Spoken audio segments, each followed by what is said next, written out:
जिंदगी में अच्छा और भारी समय सबके जीवन में आता है। आवश्यक यह है कि अच्छे समय में संयम में रहा जाए और भारी समय को मजबूती से निकाल दिया जाए। तो इसी बात के साथ शुरुआत करते हैं हमारे खास कार्यक्रम की। स्टूडियो में मौजूद रहेंगे हमारे खास मेहमान देवशंकर शास्त्री जी, जो बताएंगे सारी राशियों का राशिफल। बहुत बहुत स्वागत है आपका आचार्य जी हमारे कार्यक्रम में। नमस्कार आचार्य जी, कार्यक्रम की हम शुरुआत करेंगे, राशिवार तरीके से बताएंगे सारी राशियों के बारे में। लेकिन मैं पहले जानना चाहूँगी, क्योंकि नवरात्र चल रहे हैं, तो ऐसे में अष्टमी और नवमी पर किस तरह के विधि विधान होने चाहिए? देखिए, मैं ये कहना चाहूँगा अपने देशवासियों को, नवरात्र का जो है नवरात्रि इस समय माँ भगवती की देवी की पूजन चल रहा है और चैत की जो है नवरात्रा चल रहा है। आपने ये कहा है जो अष्टमी और नवमी पे क्या विधि विधान जो है होना चाहिए, तो चैत के नवरात्रे हैं और चैत में भगवान श्री राम का इस नवमी पे जन्म हुआ है, रामनवमी पे। तो पहले तो मैं अष्टमी पे कह रहा हूँ, जो अष्टमी वाले दिन जैसे देवी माँ को, कन्याओं को बिठा करके घर में जो भोजन कराए जाते हैं, 9 देवियों को साथ में बिठा करके और पूजन करते हैं भगवती की, और पूजन करके देवी को भोजन कराते हैं और आशीर्वाद को प्राप्त करते हैं परिवार के लोग। तो मैं ये कहना चाहूँगा विधान इसके अंदर में, जैसे कई परिवारों को मैं ऐसे भी देखा और देखता हूँ जो देवियों की भोजन निकाल करके, कन्याओं का भोजन निकाल करके बाहर भिजवा देते हैं। तो अगर इस तरह के कोई काम करते हैं तो मैं विशेष तौर पे ये कहना चाहूँगा जो बाहर नहीं भिजवाएं। अगर आप घर में बिठा करके कन्याओं को भोजन कराते हैं और उनसे अगर आप आशीर्वाद प्राप्त करते हो, कन्या का आशीर्वाद अगर आप लेते हो, घर में भोजन करा करके 9 कन्याओं को आप जिमाएं, 9 कन्याओं को साथ में जिमाते हैं आप एक साथ, तो बहुत बड़ा कवच मिलता है परिवार को। और अगर किसी भी प्रकार की कुंडली के अंदर में कोई दिक्कत या परेशानी कोई ग्रह की चल रही होती है, तो नवरात्रि में अष्टमी वाले दिन माँ दुर्गा की, माँ गौरी की पूजा होती है। उस दिन जिसने पूजा करती है, जिस दिन उनकी पूजा करनी हो अष्टमी वाले दिन, या किसी को नवमी वाले दिन अपने पूजा करनी हो, समाप्ति करनी हो, तो ऐसे व्यक्ति माँ भगवती के निमित्त कन्याओं को एक साथ भोजन करा करके और थोड़ा सा चावल, जैसे 100 ग्राम की क्वांटिटी में, उसको रोली मिला करके रंग लीजिए और उसको रख दीजिए वहाँ पे मंदिर में। जब कन्या भोजन कर लेती है उसके बाद उनके हाथ में दे दीजिए और उनको कहिए हमारे ऊपर में इसको छिड़क दें।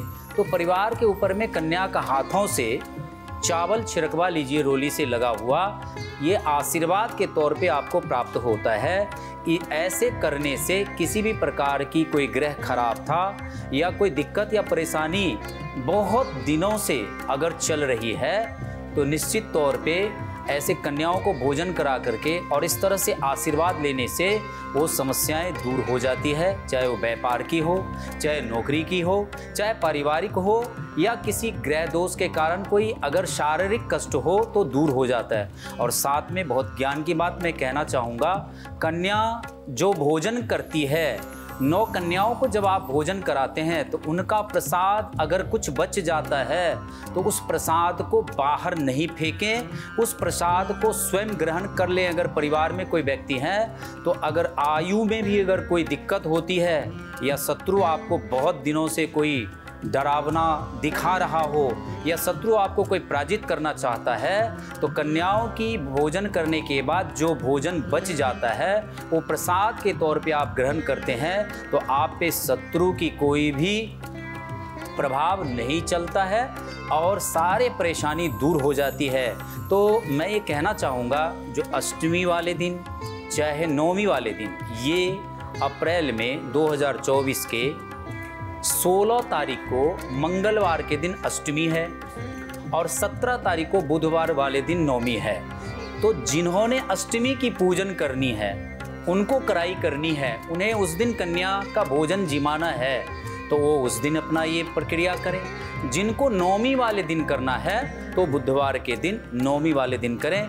इस तरह का विधान करने से और इस तरह से विधि को, नियमों को निभाते हुए जिन्होंने ये कन्याओं को इस तरीके से भोजन कराते हैं और प्रणाम करते हैं, पैर छूते हैं, टीका लगाते हैं, तो मैं कहता हूँ जो बहुत तरह के उनको जीवन में लाभ मिलेगा और विजय प्राप्त होगा। और किसी भी प्रकार की कोई पारिवारिक या कोई दिक्कत चल रही थी बहुत दिनों से, तो ये दिक्कतें दूर हो जाएगी। जी जी, चलिए, बहुत ही आपने ये सारी बातें विधि विधान बता दिए हैं। चलिए अब राशियों का रुख करेंगे। आचार्य जी, मेष राशि, इन जातकों के लिए ये हफ्ता 15 अप्रैल से 21 अप्रैल तक का हफ्ता आप कैसा देख रहे हैं? जी, मेष राशि वालों के लिए 15 अप्रैल से 21 अप्रैल तक का सप्ताह बहुत ही भाग्यशाली रहने वाले हैं।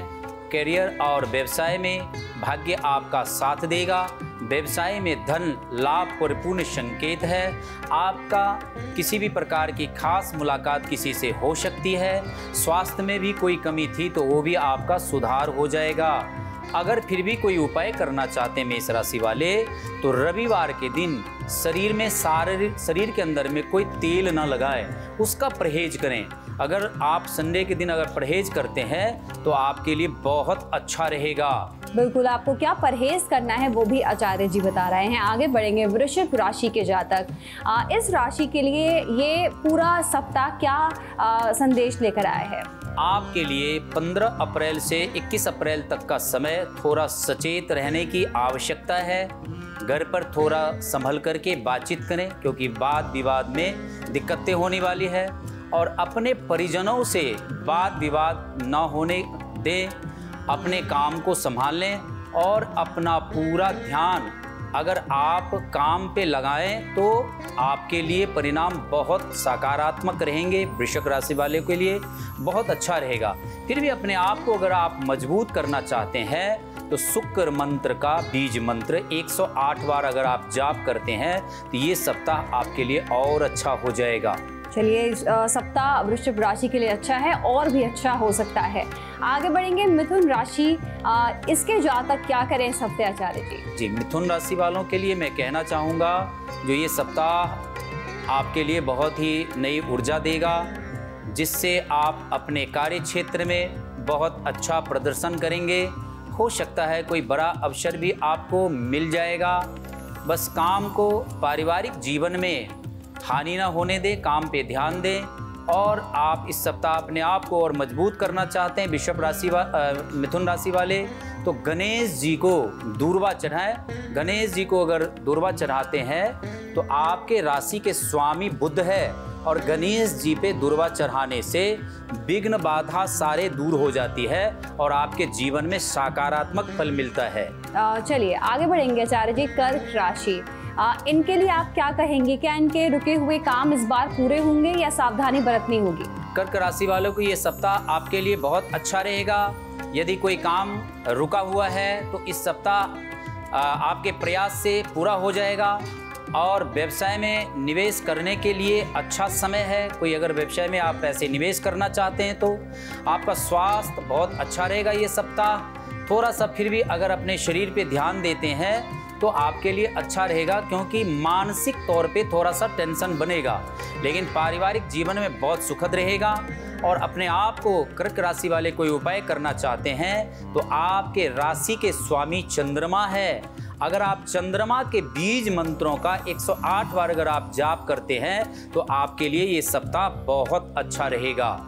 सप्ताह आपके लिए अच्छा है और क्या उपाय करना है ये आपको बता दिया है। आगे बढ़ेंगे, सिंह राशि के जातक, इसके लिए सिंह राशि के जातकों के लिए आप क्या कहेंगे आचार्य जी? सिंह राशि वालों के लिए ये सप्ताह आपके लिए काफ़ी व्यस्त रह सकता है। कामकाज के बचाव के लिए चलते रहें आप, बचाव करके। हो सकता है कि आप परिवार पर ज़्यादा ध्यान दें और ऐसे करने से आपका मन भी प्रसन्न रहेगा और आपके परिवार में किसी भी प्रकार की मनमुटाव नहीं हो सकता है, नहीं तो संभावना ऐसे बन सकती है। आर्थिक रूप से खर्चों पे आप नियंत्रण में रखें ध्यान। करने की जो है नियंत्रण करके चलें। किसी भी प्रकार की कोई भी दिक्कत या परेशानी है उस पे विशेष तौर पे आप ध्यान रखें। हल्की फुल्की बीमारी को ध्यान रखें, ऐसा लक्षण देखने को आपको मिल सकता है ये सप्ताह। और अपने आप को किसी भी प्रकार की ऐसी बीमारी या कोई भी दिक्कत हो तो नज़रअंदाज न करें। फिर भी अगर ये सप्ताह अपने आप को मजबूत करना चाहते हैं तो प्रत्येक दिन सूर्य देव पे जल अर्पित करें, आपको लाभ मिलेगा। बिल्कुल, आपको सूर्य देव पर जल अर्पित करना है। आगे बढ़ेंगे आचार्य जी, कन्या राशि, इनके जातकों के लिए आप क्या संदेश लेकर आए हैं? कन्या राशि वालों के लिए ये सप्ताह आपके लिए बेहतरीन रहने वाला है। सामाजिक कार्य में आप बढ़ चढ़ करके हिस्सा ले सकते हैं। काम के सिलसिले में विदेश यात्रा का योग बन सकते हैं। आर्थिक स्थिति मजबूत रहेगी। धर्म कर्म में आस्था जुड़ेगी और दान करने से आपको अत्यंत लाभ होगा। परिजनों नज़दीकियाँ बढ़ेगी परिजनों से आपकी, और अगर दूरियां बनी हुई थी तो ये सप्ताह आपके लिए अच्छा रहेगा, नज़दीकी बनेगी। मंगलवार के दिन अगर आप समोसे और हरी चटनी को बजरंग बली पे चढ़ा करके भोग लगा करके और अगर गरीबों में बांटें तो ये सप्ताह आपके लिए और अच्छा रहेगा। बिल्कुल, सप्ताह आपके लिए अच्छा है और अच्छा बन सकता है। आगे बढ़ेंगे, तुला राशि के जातक जिनकी ये राशि है उनको किन किन बातों का ध्यान रखना है? तुला राशि वालों के लिए सप्ताह आपके लिए अनुकूल रहेगा। यदि पिछले कुछ दिनों से आप परेशान हैं तो कार्य क्षेत्र में वो समस्याएं दूर हो सकती है। संयम आपको सबसे बड़ा गुरु है। अपने आप को जल्दबाजी न करें किसी चीज़ के माध्यम से। क्रोध पे नियंत्रण रखें और परिवार को समय दें। अगर ये सप्ताह आप इस तरीके से काम करते हैं तो बहुत अच्छा रहेगा आपके लिए। और कोई उपाय करना चाहते तो माँ भगवती पर सफ़ेद फूल चढ़ाएं, पुष्प चढ़ाएं। पुष्प चढ़ाने से आपके लिए बहुत मजबूती रहेगी। बिल्कुल आचार्य जी, लगातार कई राशियों में आप कहते हैं कि दान करना चाहिए, दान करना चाहिए, बहुत ज़्यादा महत्व है दान करने का। जी देखिए, ऐसा है, दान का जो महत्व है वो बहुत बड़ा महत्व है। अगर आर्थिक स्थिति को मजबूत करना हो और अपने ग्रह को अगर मजबूत करना हो और अगर आगे बढ़ना हो तो दान बहुत ज़रूरी है। और अगर आप दान करते हैं तो दान करने से आपके रास्ते खुल जाते हैं और आपका ग्रह मजबूत होता है। और अगर कोई जीवन के अंदर में कोई परेशानी चल रही थी बहुत दिनों से तो दान करने से वो परेशानी आपकी दूर हो जाएगी, क्योंकि दान का जो महत्व है वो बहुत बड़ा महत्व है। किसी भी चीज़ का दान हो, चाहे धन का दान हो, चाहे कोई वस्तु का दान हो, चाहे कोई फल का दान हो या कोई अनाज का दान हो या कोई मीठा भोजन कराने की दान हो, तो किसी भी प्रकार की ऐसे कोई दान करते हैं गुलबीस जी, तो दान करने से व्यक्ति के जीवन में बहुत तरह के बदलाव देखने को मिलता है। तो दान का ये महत्व है। बिल्कुल, चलिए आचार्य जी आगे बढ़ेंगे। अगली राशि है वृश्चिक राशि, इनके जातकों के लिए आप क्या कहेंगे? वृश्चिक राशि वालों के लिए मैं कहना चाहूँगा 15 अप्रैल से 21 अप्रैल तक का सप्ताह आपके लिए बहुत ही भाग्यशाली है। कोर्ट कचहरी में जो अगर कोई समस्या चल रहा था, जो काम फंसा हुआ था, तो उसका फैसला हो जाएगा। ये सप्ताह आपके लिए आपके पक्ष में होगा और कार्य क्षेत्र में भी आपको बहुत ही सराहना होगी। जीवन साथी के साथ अगर कोई मतभेद चल रहा था तो परिपूर्ण तरीके से ये सप्ताह आपके तालमेल बहुत बढ़िया बैठा रहेगा। फिर भी अपने आप को अगर आप मजबूत करना चाहते हैं तो मंगलवार के दिन मीठा पान और 7 लौंग बजरंग बली की श्री चरणों में चढ़ाएं, आपके लिए बहुत अच्छा रहेगा वृश्चिक राशि वाले। बिल्कुल, दान आपको करना है और किस चीज़ से करना है वो आपको आचार्य जी ने बता दिया है। आगे बढ़ेंगे, धनु राशि के जातक, इनके लिए आप क्या कहेंगे? धनु राशि वालों के लिए 15 अप्रैल से 21 अप्रैल में आपका रचनात्मक स्थल बहुत ही ऊंचा रहने वाला है। अगर आप कुछ नया व्यवसाय या कोई काम करने का सोच रहे हैं तो आप करिए, आपके उसमें प्रमोशन मिलेगा। करने का सही समय है। मित्रों के साथ समय अच्छा बीतेगा आपका। परिवार में भी माहौल बहुत खुशी भरा रहेगा। बहुत अच्छा समय है, फिर भी अपने आप को मजबूत करना चाहते हैं ये सप्ताह, तो पक्षियों को खाना खिलाएं, पक्षियों को दाना डालें, आपके लिए बहुत अच्छा रहेगा धनु राशि वाले। बिल्कुल, तो आपके लिए अच्छा समय ये रह सकता है, थोड़ी सी आपको एहतियात बरतनी है। आगे बढ़ेंगे मकर राशि के जातक, उनके लिए आप क्या कहेंगे? मकर राशि वालों के लिए मैं कहना चाहूँगा ये समय सारा ध्यान का है, ध्यान करने का है, काम की ओर अपने ध्यान को केंद्रित करने में लगाएं, व्यवसाय करें, व्यवसाय में बनाई योजना को मुकाम तक ले जाएं और समय के साथ अपना काम करें और आपका कार्य सिद्ध होगा। स्वास्थ्य से परेशानी अगर चल रहे थे तो उसमें आपको सुधार मिलेगा और फिर भी अपने इस सप्ताह अपने आप को मजबूत करना चाहते हैं तो मकर राशि वाले शनि देव की शनि स्तोत्र का पाठ करें, आपको लाभ मिलेगा। चलिए आगे बढ़ेंगे। कुंभ राशि का अब नंबर है। कुंभ राशि के जातक, क्या इनके लिए समय, जैसे कि पिछले कई हफ्तों से कुंभ और मीन के लिए बहुत अच्छा देखा जा रहा है, इस बार कुंभ राशि के लिए आप क्या कहेंगे? जी, मैं कुंभ राशि वालों के लिए कहना चाहूँगा 15 अप्रैल से 21 अप्रैल तक का समय थोड़ा उतार चढ़ाव भरा रह सकता है और किसी भी काम में लापरवाही न बरतें। व्यवसाय हो या नौकरी, मेहनत ज़्यादा करनी पड़ सकती है, मन विचलित होने का संभावना है, इसलिए पूजा पाठ में भी ध्यान लगा करके रखें जिससे कि राहत आपको मिलेगी। और जो सप्ताह आपके लिए बहुत अच्छा बीत रहा था तो मैं ये सप्ताह कहना चाहूँगा कुंभ राशि वालों के लिए थोड़ा ध्यान पूर्वक काम करें। और अगर अपने आप को मजबूत करना चाहते हैं, कोई उपाय करना चाहते हैं तो अपने माता पिता को प्रणाम करके और मंदिर ले जाएं और उनसे आशीर्वाद प्राप्त करें। तो ऐसे करने से, ये उपाय करने से कुंभ राशि वालों के लिए बहुत फायदेमंद रहेगा। बिल्कुल फायदेमंद आपके लिए सप्ताह हो सकता है, थोड़ी एहतियात बरतनी है। मीन राशि, इसके लिए आप क्या कहेंगे आचार्य जी? मीन राशि वालों के ये कहना चाहूँगा ये सप्ताह आपके लिए कई बदलाव लेकर के आया है। नई जिम्मेदारियाँ मिलेगी आपको, दबाव बन सकता है, कार्यों में मन अशांत करके जो है सो काम नहीं करें, मन को ठीक करके रखें, सफलता अवश्य आपको मिलेगी। अपने रिश्तों को समय दें और अपने आप में मन को समझा करके किसी भी कार्य को करेंगे तो मीन राशि वाले आपके लिए ये सप्ताह फिर सही निकलेगा। अगर फिर भी कोई उपाय करना चाहते हैं, ये सप्ताह अपने आप को मजबूत करना चाहते हैं तो लक्ष्मी जी पे, लक्ष्मी भगवान की पूजा करें और लक्ष्मी जी पे जैसे अनार और शरीफे का जो फल होता है वो लक्ष्मी जी को बहुत पसंद है, उनको भोग लगा करके गरीबों में बांट दें तो इससे आपको धन आने का आगमन बनेगा, आय का साधन आपका मजबूत होगा और ये सप्ताह मीन राशि वालों के लिए बहुत अच्छा बीतेगा। बिल्कुल, तो कार्यक्रम को समाप्त करने का समय आ गया है आचार्य जी, लेकिन मैं जाने से पहले पूछना चाहूँगी जो भी सूर्य ग्रहण अभी बीता है 8 तारीख को, क्या कुछ कितने समय तक इसका प्रभाव रहता है और क्या कुछ कुछ राशियाँ ऐसी हैं जिनको ज़्यादा ध्यान या ज़्यादा अपने सतर्क रहने की ज़रूरत है? ज़रूर, बिल्कुल, बहुत अच्छी बात आपने पूछी है गुलविश जी। मैं ये कहना चाहूँगा अपने चैनल के माध्यम से, देखिए 8 अप्रैल को सूर्य ग्रहण लगा है और सूर्य ग्रहण अपने आप में बहुत प्रबल ग्रहण है और अपने आप में इतना मजबूत ग्रहण है, कई बार इस ग्रहण को मिथ्या न समझें। इसका प्रभाव 15 दिनों तक पड़ता है, सूर्य ग्रहण का प्रभाव 15 दिनों तक पड़ता है। तो मैं ये कहना चाहूँगा मेष राशि से मीन राशि तक कुछ राशियों पे विशेष प्रभाव है इसका और कुछ राशि पे कम प्रभाव है।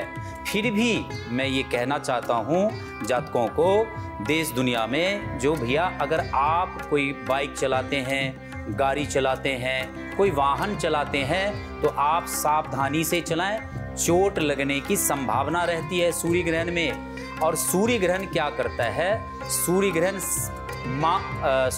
आत्मा का मालिक है, आत्मा में सूर्य का जो है सो वास होता है, तो इसलिए बुद्धि किसी भी प्रकार की विपरीत परिस्थिति में न जाए।